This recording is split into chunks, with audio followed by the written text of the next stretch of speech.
তুমি কি কি আছে এখন এখানে? এই তো একদম স্ক্রিনে এই হবে দেশি মুরগিটা ক পিস? 4 পিস। ওটা দাও একটা। আর কি নেবে বলো? মাছে ভালো কি হবে? কাতলা, ভেটকি, পার্সে, ট্যাংরা, পাবদা, পমফ্রেট, আর মাছ, বোয়াল মাছ।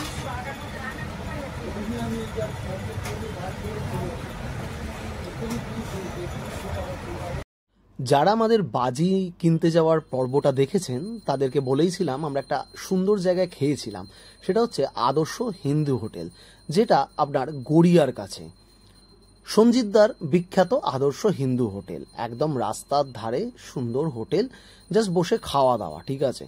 এদের নতুন একটা ব্রাঞ্চ খুলেছে যেখানে এসিও আছে। আমরা এখানে যেটা মেন ব্রাঞ্চ 1994-এ স্থাপন করেছেন সেখানেই খাওয়া প্রেফার করলাম।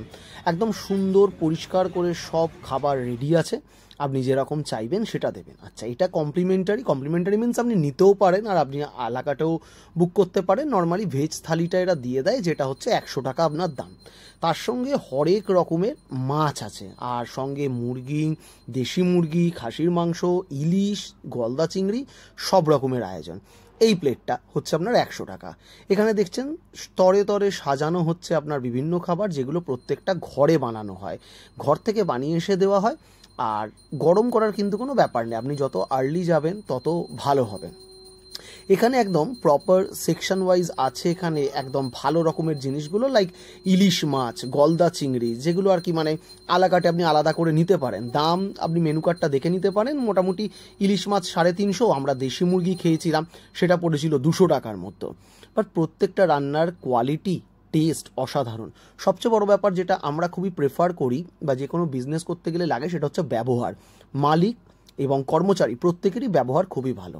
ভেজ থালিতে ছিল আপনার যথারীতি ডাল, শুক্তো, আলু পটলের তরকারি, সালাড, পাঁপড়, আর আপনার সঙ্গে ছিল পায়েস আর সঙ্গে চাটনি। প্রত্যেকটা টেস্ট না খুবই ইউনিক, খুব ভালো খেতে। পরে দিয়ে গেল যেটা অর্ডার করেছিলাম, কাতলা কালিয়া একটা, আর সঙ্গে দেশি মুরগির ঝোল। ভাত আপনি খাবেন, শেষ হয়ে গেলে বলবেন, যথারীতি দিয়ে যাবে, 5 টাকা এক্সট্রা করে ভাত নেয়।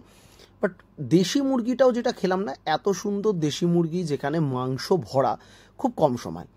শুরু করলাম বাঙালি যেভাবে শুরু করে থাকে, সেটা হচ্ছে শুক্তো দিয়ে। আচ্ছা, মিনিকেট চালের ভাতটা কিন্তু মানে খুব সরু না, বাট সুন্দর, আপনার খেয়ে পেট ভার হয়ে থাকা বা যে সমস্ত প্রবলেমগুলো হবে না।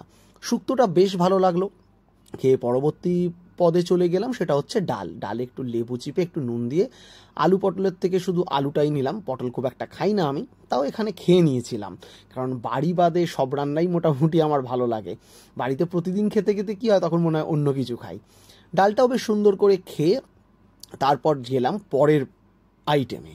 আপনাদের এই ব্লগগুলো কেমন লাগছে একটু জানাবেন। নিত্য নতুন যে জায়গাগুলো আমরা ঘুরছি, এক্সপ্লোর করছি, খাচ্ছি, আপনাদের জানাচ্ছি। কি রেসপন্স আপনারা সেখানে যদি গিয়ে থাকেন, আপনাদের কি এক্সপিরিয়েন্স? আমরা কি কিছু বাড়িয়ে বলছি নাকি সত্যিই ভালো? একটু কমেন্ট করলে আমাদের ভালো লাগবে। আমার বাংলাদেশের প্রচুর বন্ধুরা কমেন্ট করে, থ্যাংক ইউ সো মাচ। আচ্ছা, মাছটা ছিল প্রচণ্ড ফ্রেশ একটা মাছ, কাতলা, আর সেটাও ভাত দিয়ে মেখে জাস্ট খেয়ে আবার একটু ভাত নিলাম। আমার এত ভালো লেগেছিল, একটু বেশি করেই ভাত নিয়ে ফেলি এবং পুরোটা খেয়েও নিই, আর খুব সহজে সেটা হজমও হয়ে যায়। এরপর যথারীতি দেশি মুরগিটা ঢেলে মোটামুটি 4 থেকে 5 পিস ছিল, সুন্দর খেলাম, অসাধারণ। এটা গড়িয়া মোড়েই একদম ঢালাই ব্রিজের কাছে। আমাদের বলো কত হলো? হ্যাঁ বলো না। দুটো থালি 200 টাকা, একটা দেশি মুরগি, একটা কাতলা, আর জলের বোতল আছে বাবা?